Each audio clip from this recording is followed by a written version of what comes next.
நம்ம வந்து இப்போ ஸ்மார்ட் எக்கோ மோடில் டாப் ஸ்பீட் பார்க்கலாம். இப்போ பார்த்தீங்கன்னா 40 போயிட்டுருக்கோம். ஃபுல் ஸ்பீடு எவ்வளோ போகுது நான் ஃபுல்லாக நான் முடிச்சு முடிக்க முடியல. பார்த்தீங்கன்னா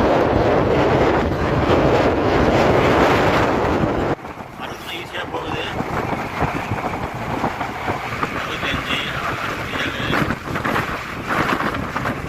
66. நான் சொல்கிறது பார்த்தீங்கன்னா அது ஸ்மார்ட் எக்கோ மோட்லேயே எவ்வளோ வேகம் போகுது பார்த்தீங்கன்னா.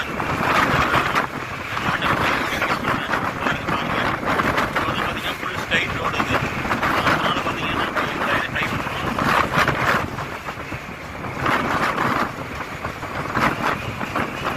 அதாவது பார்த்தீங்கன்னா ரொம்ப நேரம் ஓட்டிக்கிட்டே இருந்தாலும் ஸ்பீடு வருது. 67, 68.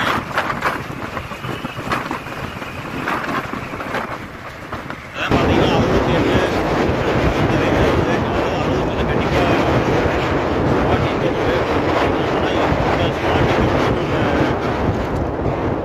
ரேஞ்ச் 50 மேலே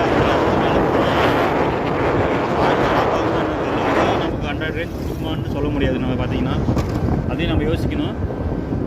ஏன்னா நம்ம 50 ரேஞ்ச் 40 to 50 ஓட்டினா தான் நமக்கு 100 கிடைக்கும். நம்ம 50 மேலே அது போய் இன்னும் பார்க்க கிடையாது. நம்ம பார்க்கலாம். நம்ம இன்னைக்கு க்ளோஸ் பண்ணும்போது நம்ம எவ்வளோ பர்ஃபார்மன்ஸ் கொடுக்கணும்.